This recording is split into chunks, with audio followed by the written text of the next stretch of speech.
Fala pessoal, bom dia, boa tarde, boa noite e até boa madrugada para quem está estudando. Sei como é ser concurseiro e a gente não tem horário, né? Então qualquer horário para estudo tá valendo.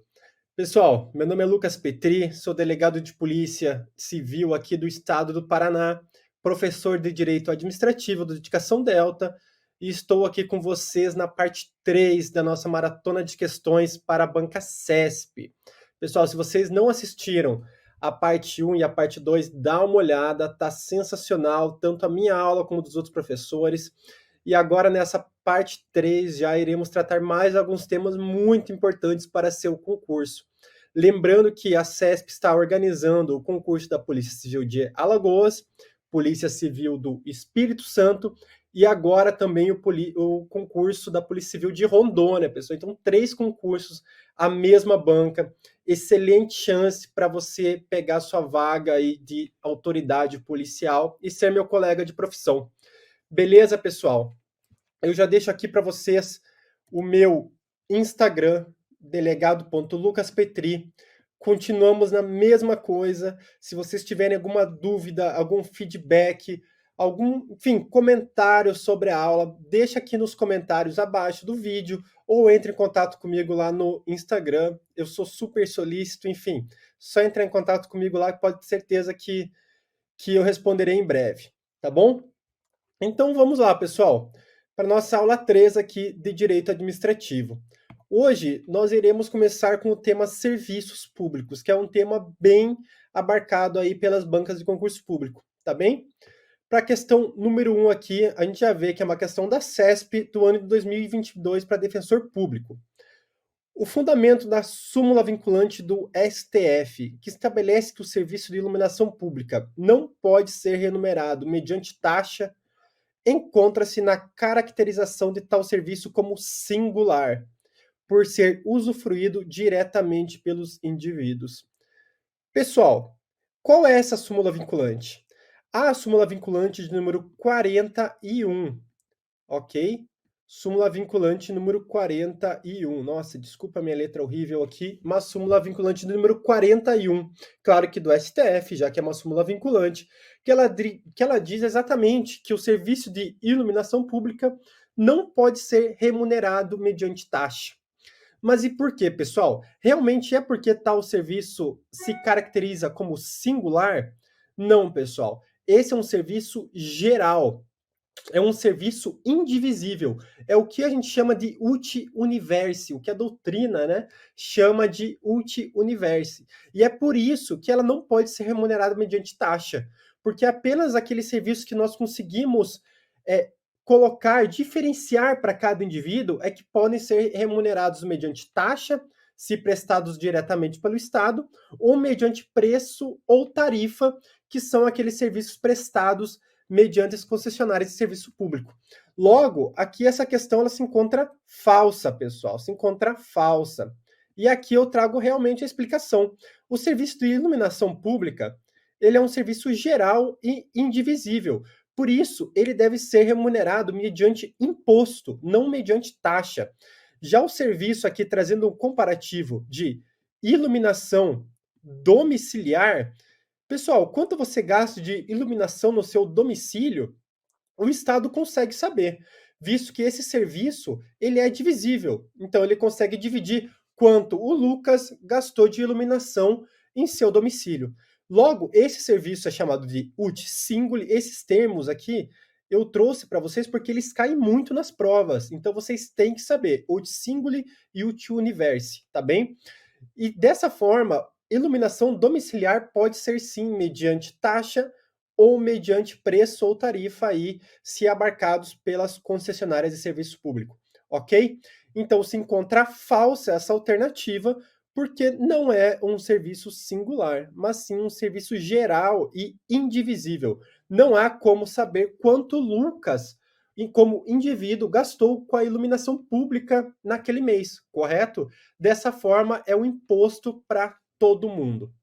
Beleza, pessoal, começamos aí com uma questão jurisprudencial e vamos para uma questão aí de número 2. Novamente da CESP. Já adianto para vocês que eu trouxe novamente questões autorais minhas aqui, com jurisprudência bem atualizada, mas também, claro, trouxe questões da banca. Aqui para promotor de justiça no ano de 2021. Acerca das modalidades e da extinção das concessões, julgue o item a seguir. A legislação vigente estabelece que, extinta a concessão, retornam ao poder concedente todos os bens reversíveis, direitos e privilégios transferidos ao concessionário. Pessoal, a Lei 8987, ela traz as diferentes espécies ali de concessão e permissão de serviço público, correto? Quando é extinta essa concessão de serviço público, os bens, os direitos e os privilégios que foram transferidos temporariamente ao concessionário, eles devem retornar ao poder concedente. Ok? O poder concedente nada mais é que o ente federado que transferiu esses bens reversíveis, esses direitos e esses privilégios ao concessionário. Dessa forma, essa daqui realmente está verdadeira, ok? E eu trouxe aqui para vocês o artigo que trata disso, é o artigo 35 da Lei 8987, pessoal. Extinta a concessão, retornam ao poder concedente todos os bens reversíveis, direitos e privilégios transferidos ao concessionário, conforme previsto no edital e estabelecido no contrato. Ok? Então, pura letra de lei, para vocês saberem que até em prova de promotor de justiça aí, a cobrança de letra de lei na CESP, beleza? Uma questão aí que você ganharia só por saber esse parágrafo específico e por um pouco de dedução lógica aí, né, pessoal? Beleza? Vamos lá, então, para a questão de número 3, pessoal. Novamente, promotor de justiça. Acerca das modalidades da extinção das concessões, julgue o item a seguir. A caducidade é a forma de extinção de uma concessão em razão do descumprimento de cláusula contratual ou inadimplemento da concessionária. Pessoal, por que eu trouxe essa questão para vocês? Primeiro, porque extinção de concessão e permissão de serviços públicos, no geral, cai muito em prova. E segundo, a caducidade é a que mais cai, é a nossa top 1 aí, quando trata do tema de extinção de concessão de serviço público. E por quê, pessoal? Porque há uma diferença entre a caducidade do ato administrativo e a caducidade na extinção de permissão do serviço público, ok? Aqui, essa questão ela se encontra correta, tá bom? Porque se a concessionária ela descumpre ali alguma cláusula contratual ou ela acaba sendo inadimplente no seu serviço, nós temos um exemplo de caducidade realmente. E pessoal, se for um ato administrativo, quando ocorre a caducidade? A caducidade ocorre quando vem uma lei superveniente em contraposição àquele ato administrativo, ok? Então vem uma nova lei que vai em direção oposta àquele ato administrativo. E aquele ato administrativo, ele tem que ser extinto. E quando ocorre essa caducidade? E se no ato administrativo a empresa concessionária ou particular, enfim, né, já que estamos tratando de um ato administrativo, ele fica inadimplente ou ele descumpre determinada cláusula, seja ali do ato administrativo, né? Acontece a cassação, pessoal, que é um instituto que a gente não tem na extinção aqui dos serviços públicos, beleza? Então essa questão ela está certa, mas você tem que lembrar que a caducidade no serviço público é a cassação lá da extinção do ato administrativo, beleza, pessoal? Lembrem disso. E eu trouxe aqui para vocês um slide que a gente trata exclusivamente da extinção do serviço público. Trouxe aqui todas as fórmulas de extinção dos contratos de permissão ou concessão de serviço público. Nós temos, primeiramente, o advento do termo contratual, que é a forma mais simples, a mais recorrente aí nos contratos administrativos, que ocorre quando acaba o termo contratual, ou seja, acaba o tempo daquele contrato. Ela se dá de forma automática, beleza? Acaba aquele tempo, os bens, os direitos, os privilégios revertem ao poder concedente e pronto, acaba ali o contrato. Nós temos a encampação, muito importante também. Por quê? Porque aqui depende unilateralmente pelo poder concedente. Trata-se de uma cláusula exorbitante aqui do poder concedente. Porque, em razão do interesse público, ele extingue de forma antecipada o contrato de concessão. Beleza? Vocês têm que lembrar que depende de lei autorizativa específica e implica na indenização prévia do concessionário. Por que implica nessa indenização? Porque o concessionário, pessoal, que ele não fez nada de errado, ok? Ele não foi inadimplente, ele não descumpriu qualquer cláusula do contrato, ele apenas está ali cumprindo o seu serviço de forma correta. No entanto, o poder público, o poder concedente, entende que é melhor para o interesse público que seja extinta essa concessão de forma antecipada. Nós temos a anulação, que aqui é de forma igual ao ato administrativo, por motivo de ilegalidade, ou seja, aquela permissão de serviço público ou concessão está ativa de forma ilegal, está em desacordo com a legislação. Nós temos a rescisão, que aqui se trata de uma iniciativa do concessionário em razão da inadimplência do poder concedente. Nós temos também a caducidade, que eu acabei de trazer para vocês, que é o descumprimento do contrato por parte da concessionária. Novamente, trago aqui para vocês a diferença do ato administrativo, porque lá a caducidade no ato administrativo é porque surge uma lei superveniente, ok? E nós temos também a falência, ok? A falência, ou seja, aquela empresa se extingue ou, no caso de empresa individual, ao falecimento ou à incapacidade do titular. Beleza, pessoal? Tranquilo esses tópicos. Qualquer coisa, dá uma relembrada lá no artigo 35 da Lei 8987 e aí na sua doutrina. Ou tira uma print dessa tela aqui para você relembrar disso. Eu deixava isso, inclusive, em um post-it na parede do meu quarto. E eu acho de vital importância vocês saberem isso, bem como a extinção dos atos administrativos. Tá bem? E vamos, então, para a nossa próxima questão. Agora, de 2021, novamente, assessor jurídico, com relação ao direito administrativo, julgue o item a seguir. Determinada concessionária de serviço público interrompeu a prestação do serviço objeto de concessão por razões de ordem técnica, em situação de emergência. Assertiva. Nessa situação hipotética, será caracterizada a descontinuidade do serviço, e este será considerado inadequado, uma vez que a continuidade é condição de adequação da prestação por parte da concessionária, cabendo a ela o ônus de garanti-la. Pessoal, a continuidade dos serviços públicos realmente é um princípio ali previsto expressamente na lei que trata sobre os serviços públicos, correto? E realmente é por parte da concessionária que ele deve ser vislumbrado. É a concessionária que tem que garantir, que tem o ônus de garantir esse princípio. No entanto, em razões de ordem técnica, ou em razões de segurança, ou em situação de emergência, ou também em situação de inadimplemento do usuário, a gente tendo em consideração aqui o interesse público, a concessionária ela pode sim interromper a prestação do serviço objeto da concessão, ok?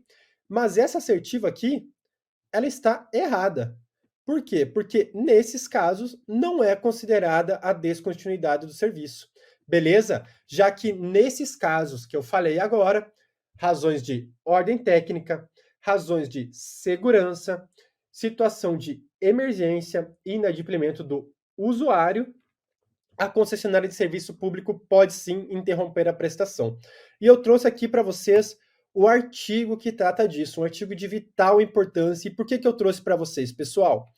Porque vocês têm que ficar ligado nisso, nesse após prévio aviso. As provas, elas têm puxado muito nisso, porque elas sabem que os candidatos sabem quando não ocorre a descontinuidade do serviço público. Mas elas, muitas vezes, vão nisso aqui, no prévio aviso. Pessoal, só é necessário prévio aviso nesses dois incisos. Então, quando a concessionária resolver descontinuar o serviço público por motivação de ordem técnica, de segurança ou por inadimplemento, tem que ter esse prévio aviso, tá bem? Já em situação de emergência, não é necessário esse prévio aviso. Então, sempre lembre, em situação de emergência, por razões lógicas, não é necessário esse prévio aviso. Já nas outras hipóteses, é necessário sim prévio aviso, seja via televisão, via rádio, mas precisa ter esse aviso prévio por parte da concessionária para não ficar descaracterizado a descontinuidade do serviço público. Tá bom, pessoal? Vamos lá, então, para a nossa questão de número 5. Aqui uma questão que eu trouxe autoral. No tema serviços públicos, quando se trata de concessão patrocinada, o concessionário percebe dos usuários apenas recursos decorrentes do pagamento de tarifas. Pessoal, nós temos ali na parceria público-privada, que é aquela parceria que o poder público faz com determinada instituição privada, em decorrência ali de uma execução de uma obra ou de prestação de algum serviço público, correto? Nós temos duas espécies. Nós temos a concessão patrocinada e a concessão administrativa. E isso é o básico que você precisa saber ali da Lei 11.079, que trata sobre o tema. Pessoal, a concessão patrocinada, ela, além da contraprestação do serviço público, do poder público ao agente privado, ela tem também o adicional ali da tarifa paga pelo concessionário. Aliás, pago pelo particular ao concessionário, desculpa. Já na concessão administrativa, nós temos apenas a contraprestação do poder público ao concessionário, tá bem? Então, em nenhuma das duas hipóteses será apenas a tarifa, ok? Em nenhuma das duas hipóteses. E na patrocinada, há sim o pagamento de tarifa, mas também há a contraprestação aí do poder público. E eu trouxe isso aqui para vocês. Aqui está falso, né? E eu trouxe aqui para vocês as modalidades. A patrocinada, nós temos a tarifa cobrada pelos usuários e a contraprestação pecuniária do parceiro público, ok? E na administrativa, há o contrato de prestação de que a administração pública seja usuária direta ou indireta. E dessa forma, há apenas a contraprestação aí do poder público. Beleza, pessoal? Lembre dessas duas modalidades aí de PPP. Eu aposto muito nelas para alguma dessas suas provas da CESP, beleza? Então, atenção especial. Parceria público-privada geralmente é um tema que os alunos, principalmente para delegado, para as carreiras policiais, não dão muita importância, mas que aparecem nas provas. E quando aparecem, pode ser um diferencial aí para você estar dentro do corte ou fora do corte. Então, uma atenção especial nesse tópico de serviços públicos e parceria público-privada, beleza? Vamos lá, então, para a questão de número 6. Agora, vamos mudar de assunto e vamos para agentes públicos. E uma questão de 2021 da PCAL, o próximo concurso aí que você irá fazer, só que para delegado de polícia. As funções públicas podem ser exercidas apenas por agentes públicos aprovados em concurso público. Pessoal, quando tem um apenas, um sempre, um nunca, na questão a gente já tem que ficar muito de olho, ok? Não temos que marcar diretamente falso, mas nós já temos que ficar muito de olho. Aqui, no caso, as funções públicas, ela trata ali de um conjunto de atribuição que o Estado dá para determinado agente público. E nós temos a divisão entre duas funções públicas. Nós temos as funções temporárias e nós temos as funções de confiança, ok?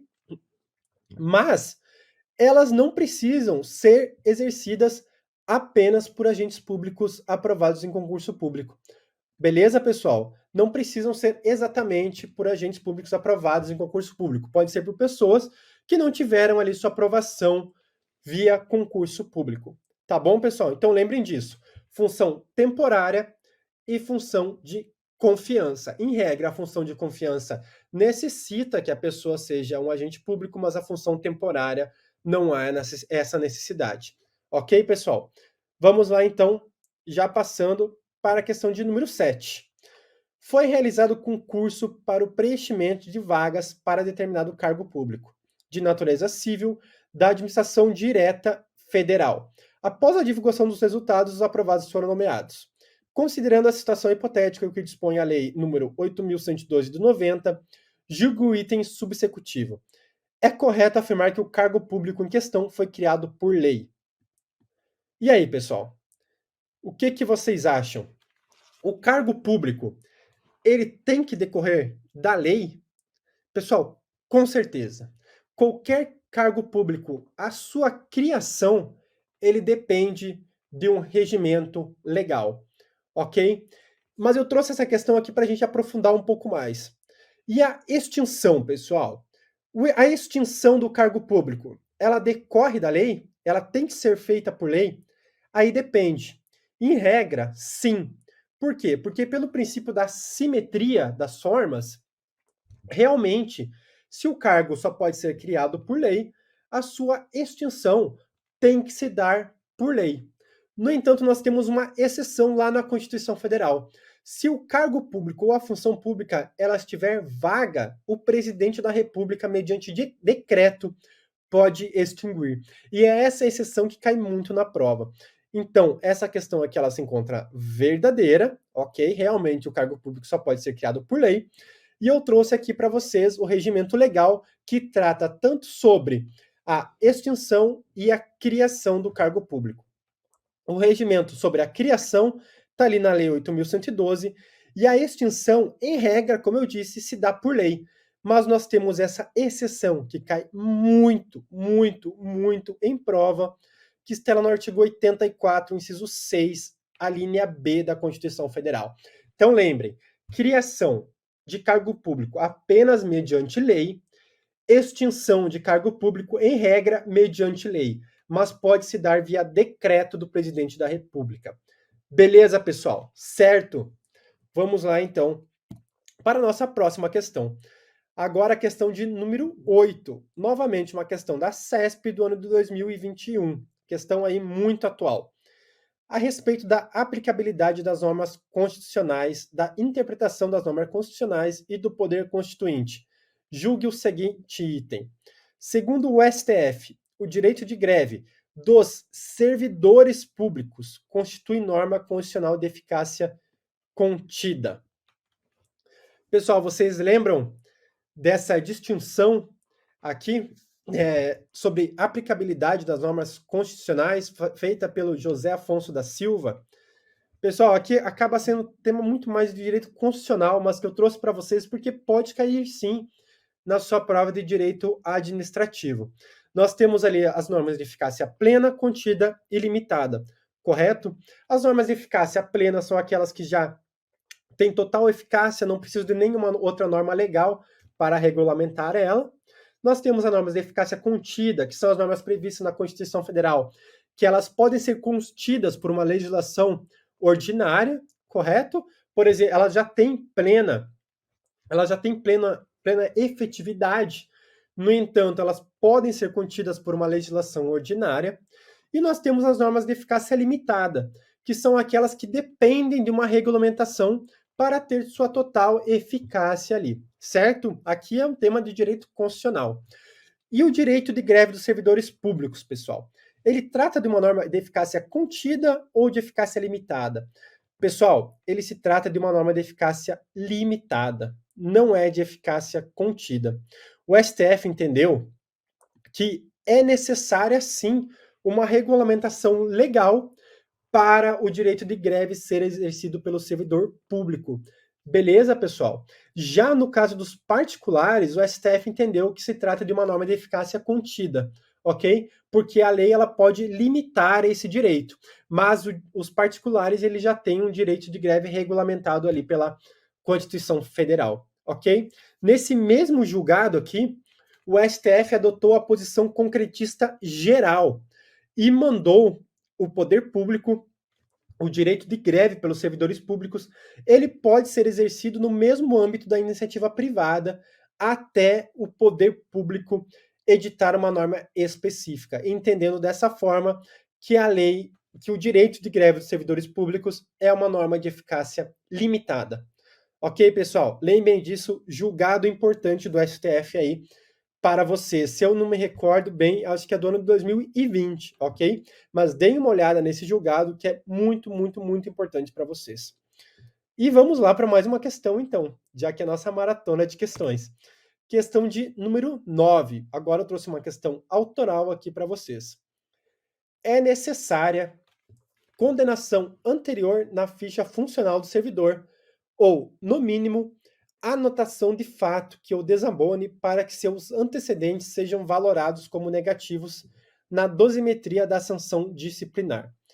Pessoal, essas questões autorais que eu trago para vocês são todas de jurisprudência muito atual, de informativos seja do STF ou do STJ aí do ano de 2021 ou 2022, tá bem? Por isso que eu trago elas de forma autoral, porque são questões que não caíram ainda nos concursos públicos, ou se caíram, caíram aí nos concursos bem recentes, ok? E essa questão aqui, ela realmente está verdadeira. O STJ, ela decidiu aqui no informativo 718 que realmente para desabonar, para que ali nós temos na dosimetria da pena do processo administrativo disciplinar, nós temos como uma agravante uma condenação anterior em outro processo administrativo, ou seja, a gente ser reincidente no caso. Já o STJ ele entendeu que é necessária uma condenação ou, no mínimo, uma anotação de fato.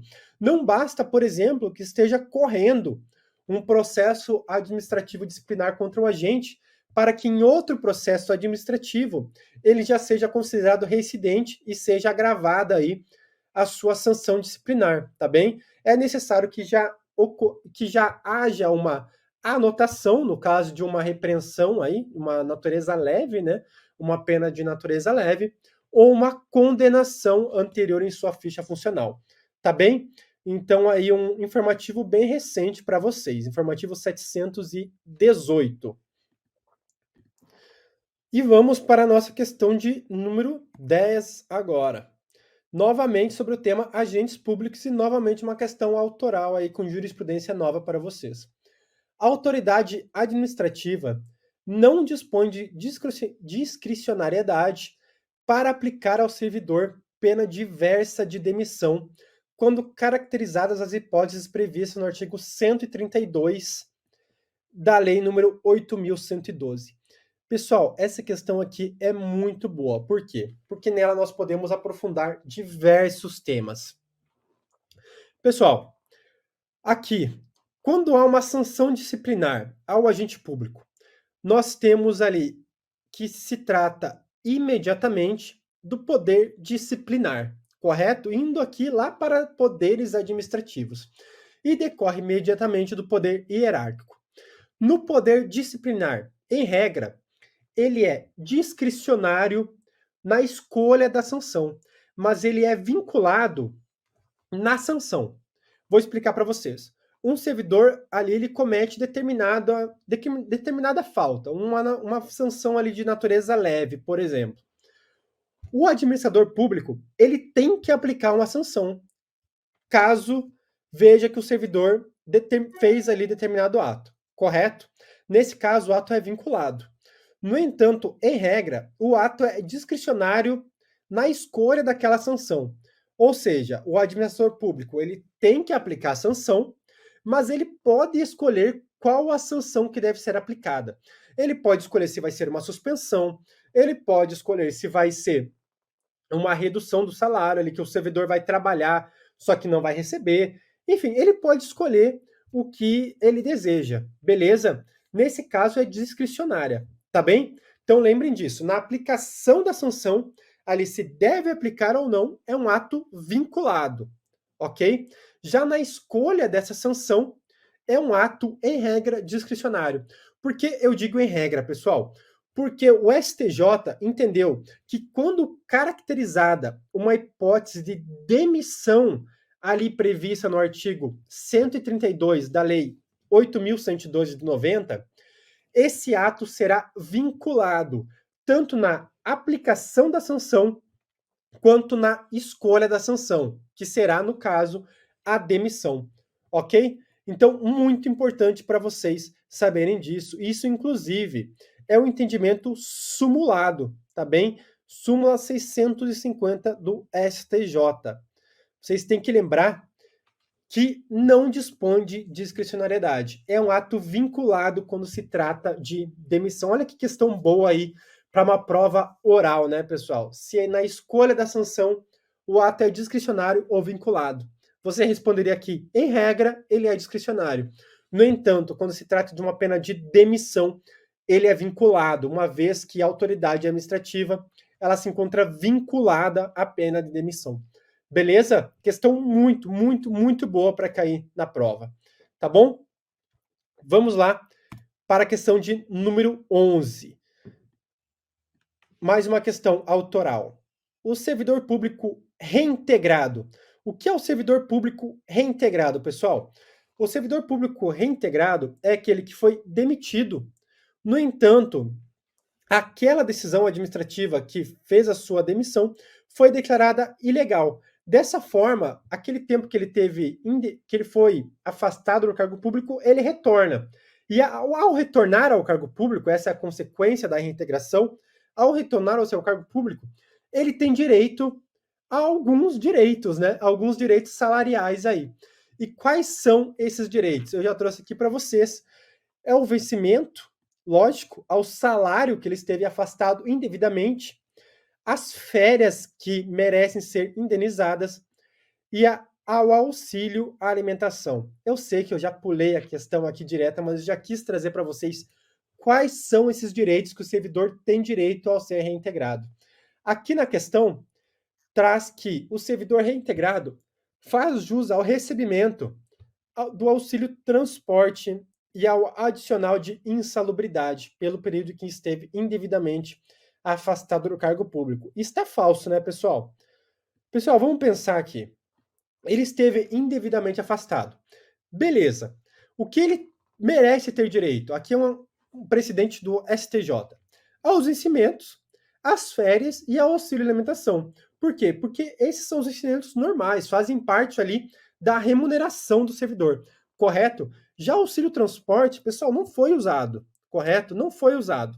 E o adicional de insalubridade também não teve qualquer efeito de insalubridade ao servidor ele estando em sua casa. Já o vencimento teve sim um efeito. Auxílio alimentação teve sim um efeito. E as férias indenizadas também teve sim um efeito no dia a dia ali do servidor que estava em casa. Ok? Dessa forma aqui, questão falsa. E vamos voltar às nossas questões da CESP do ano de 2022. Considerando o disposto no Código de Ética dos Servidores do Tribunal de Contas do Estado de Santa Catarina, uma vez aqui que é uma questão do TSE de Santa Catarina, e nas leis 8.429 e 12.846, julgue o item a seguir. A Lei 8.429 de 92 enquadra a negligência na conservação do patrimônio público como ato de improbidade administrativa, quando se caracterizar conduta culposa. Bom, a negligência por si só, ela é uma conduta culposa, e eu trouxe essa questão, por quê, pessoal? Isso vocês têm que saber. Vocês têm que saber, vou colocar até maior aqui na tela. Vocês têm que saber, pessoal, que com a atualização legislativa da Lei 12.430 sobre a Lei 8.429, ocorrida ali em 2021, não existe mais a figura culposa na lei de improbidade administrativa. Ok, pessoal? Lembrem disso. Não existe mais a figura culposa.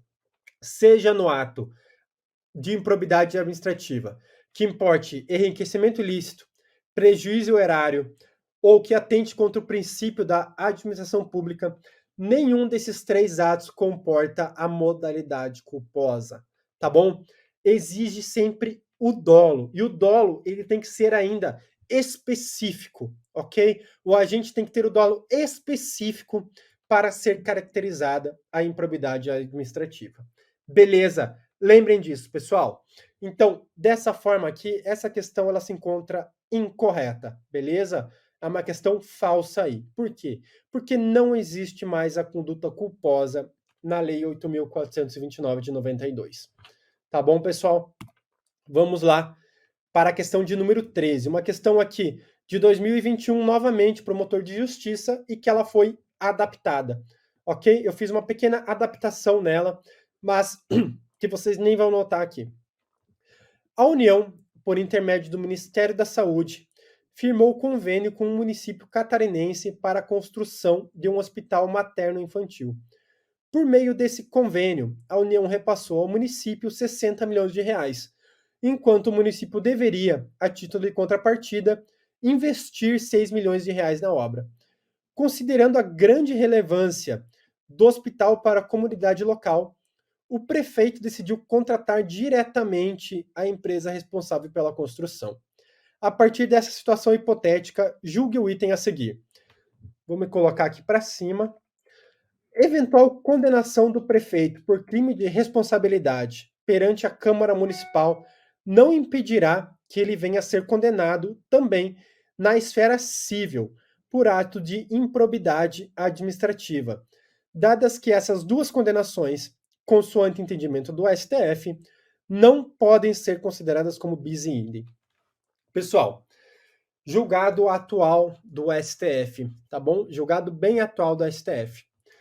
As autoridades políticas, como prefeito, governador e presidente, elas podem responder por crime de responsabilidade? Podem. Podem sim. E elas podem responder por improbidade administrativa em conjunto com o crime de responsabilidade? Por exemplo, esse ato que o determinado prefeito ali do município de Santa Catarina realizou é um ato que importa em crime de responsabilidade e é um ato que importa ali em ato de improbidade administrativa na esfera civil. Ele pode responder pelos dois? Ele pode, pessoal. E se fosse governador, ele poderia responder pelos dois? Poderia também, pessoal. Poderia sim. O STF entendeu que não é caracterizado o bis in idem nessas condições, uma vez que o crime de responsabilidade está numa esfera e a improbidade administrativa está em outra esfera, não caracterizando aí bis in idem, ele ser condenado nas duas esferas. E por último, muito importante aqui, e o presidente da República, pessoal, e o presidente da República, ele pode ser condenado por improbidade administrativa e por crime de responsabilidade pelo mesmo fato? Aí não, pessoal. É a única exceção que nós temos. E como vocês sabem, provas adoram exceção. O presidente da República é o único que só pode ser condenado por uma das sanções, qual seja o crime de responsabilidade. Por quê? Porque é o único que tem previsão expressa lá no artigo 85 da Constituição Federal. Beleza? E por ele ser o único que possui previsão expressa na Constituição Federal, o STF entendeu que é o único que pode ser punido apenas pelo crime de responsabilidade e não pode ser condenado nas duas esferas, tá bem? Então lembrem, presidente da República, apenas uma das esferas. Prefeito e governador pode ser condenado por ato de improbidade administrativa na esfera civil e por crime de responsabilidade, ok? Lembrem disso, pessoal. Questão muito boa e muito importante aí feita pela CESP. Vamos continuar aqui então. Novamente, eu não vou ler esse enunciado novamente para vocês, é o mesmo enunciado da questão passada, mas aqui nós temos, claro, outro item.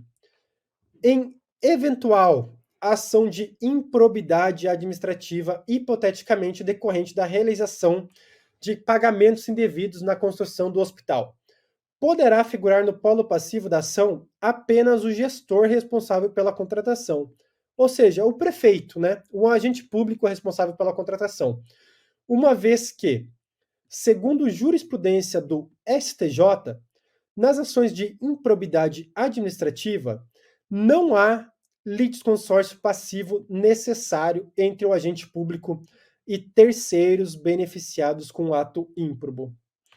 Pessoal, questão aí muito importante também. O agente particular, ele pode responder somente ele, sozinho, numa ação de improbidade administrativa? Não, pessoal. O agente particular, sozinho, em regra, ele não pode estar no polo passivo de uma ação de improbidade administrativa. E o agente público, pessoal? O agente público, ele pode estar sozinho ali na ação de improbidade administrativa? Ele pode, pessoal. ele pode sim estar sozinho. Então, o agente público ele pode estar no polo passivo e o particular ele não pode estar sozinho no polo passivo. No entanto, se acontecer de uma ação de improbidade administrativa ter o agente público e o particular há problema, não há problema.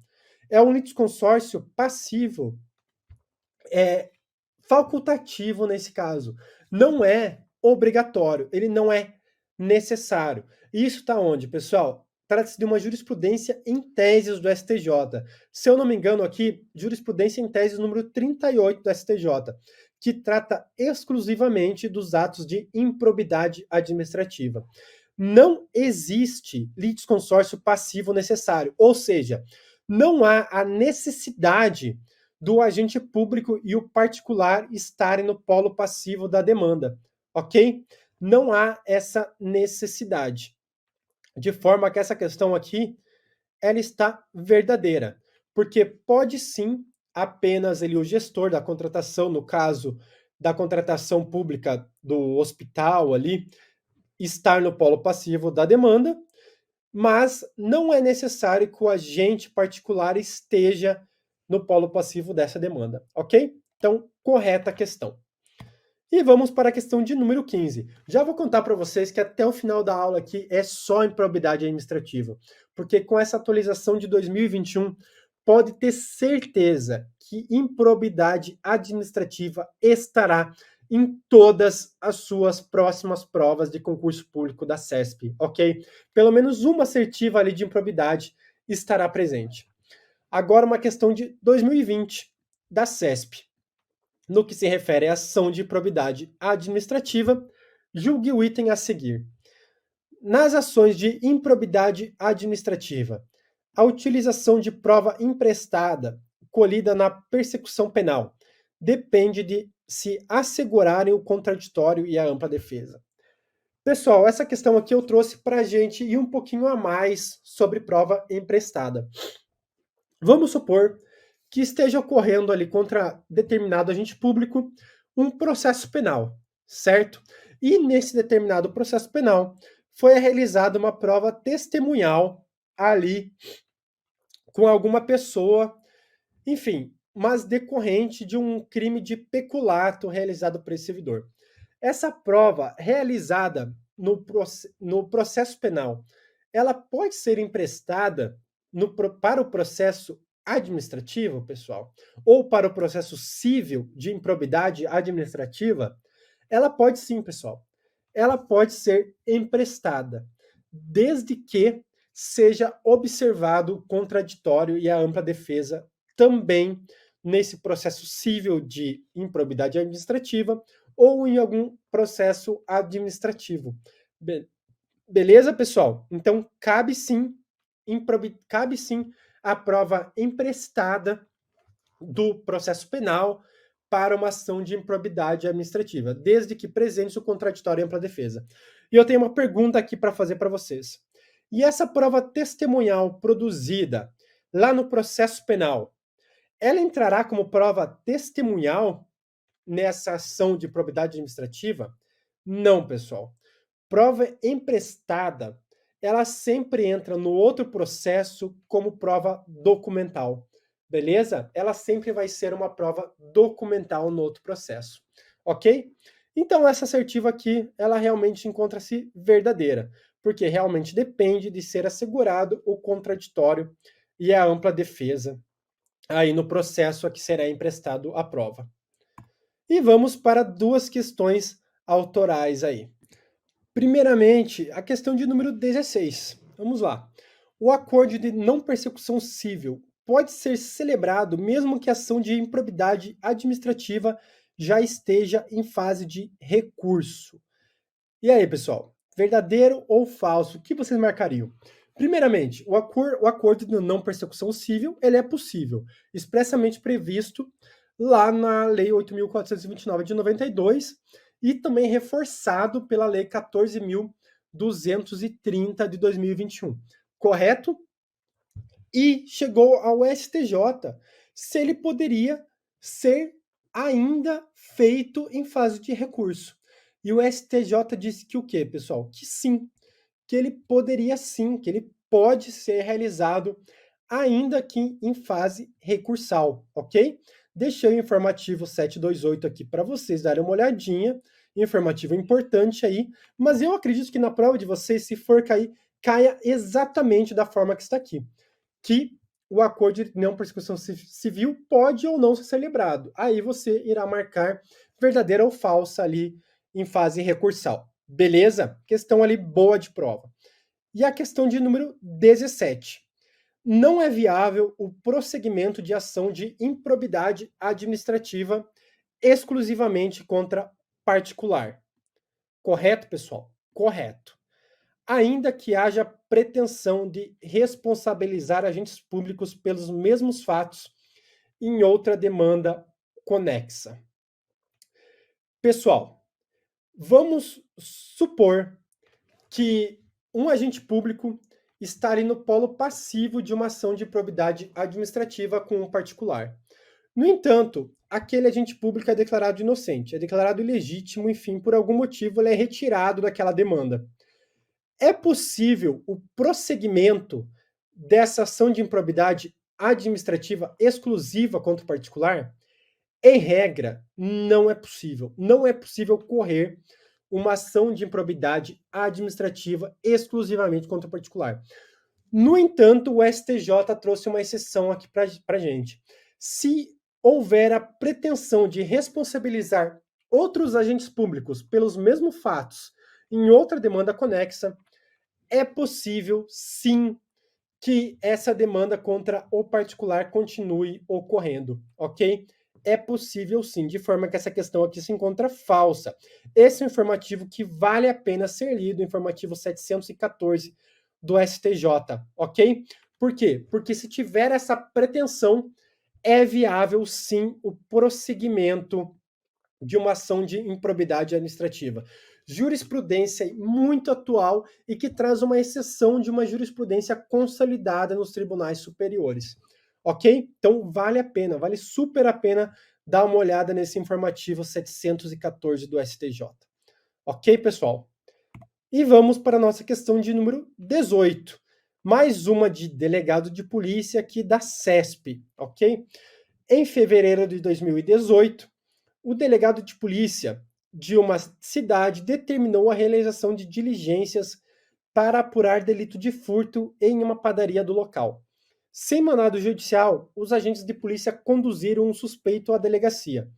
Interrogado pelos próprios agentes, o suspeito negou a autoria do crime e, sem que lhe fosse permitido se comunicar com parentes, foi trancafiado em uma cela da delegacia. A ação dos agentes foi levada ao conhecimento do delegado, que determinou a abertura de processo administrativo disciplinar contra eles para se apurar suposta ilicitude nos atos praticados. Com referência a essa situação hipotética, julgue o item seguinte. Vamos me colocar para cima aqui. A prisão ilegal do suspeito por caracterizar ato praticado contra particular não configurou a prática de ato ímprobo, que é aquele praticado em prejuízo da administração pública. Pessoal, o STJ já entendeu que os atos praticados, como prisão ilegal de suspeito, tortura de suspeito, enfim, qualquer ato praticado contra determinado suspeito, investigado, enfim, seja de violência, seja de trancafiar em sala, é sim caracterização de ato ímprobo que atente contra os princípios da administração pública, ok? Então, ainda que não ocorra um prejuízo da administração pública financeiro, mas atente contra o princípio, pode ser sim caracterizado contra um ato, como um ato ímprobo que atente contra o princípio da administração pública. Beleza? Então, essa questão aqui, ela está falsa. Por quê? Porque configurou sim a prática de ato ímprobo, ok? Lembrem aqui, atos que importam improbidade administrativa.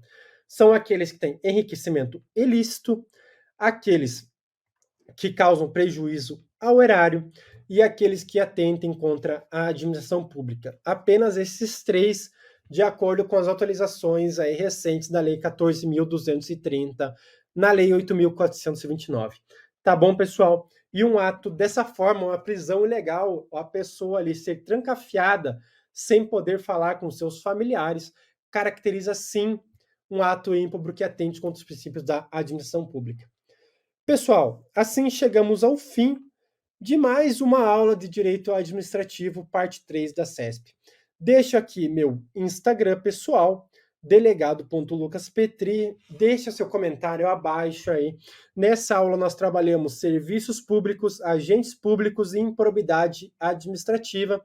E já trabalhamos nas outras aulas, atos administrativos, responsabilidade civil, organização administrativa, enfim, vários temas que você tem que levar para a sua prova, tá bem? Eu estou trazendo aqui temas importantes para que você leve para essas próximas provas aí de delegado de polícia. Pessoal, fico à disposição no meu Instagram, deixe seu comentário aqui no vídeo abaixo e teremos mais um encontro, teremos o encontro 4 na próxima semana aqui na Maratona de Questões CESP, ok? Então é isso, pessoal. Um abraço a todos e um ótimo estudo para vocês. Tchau, tchau.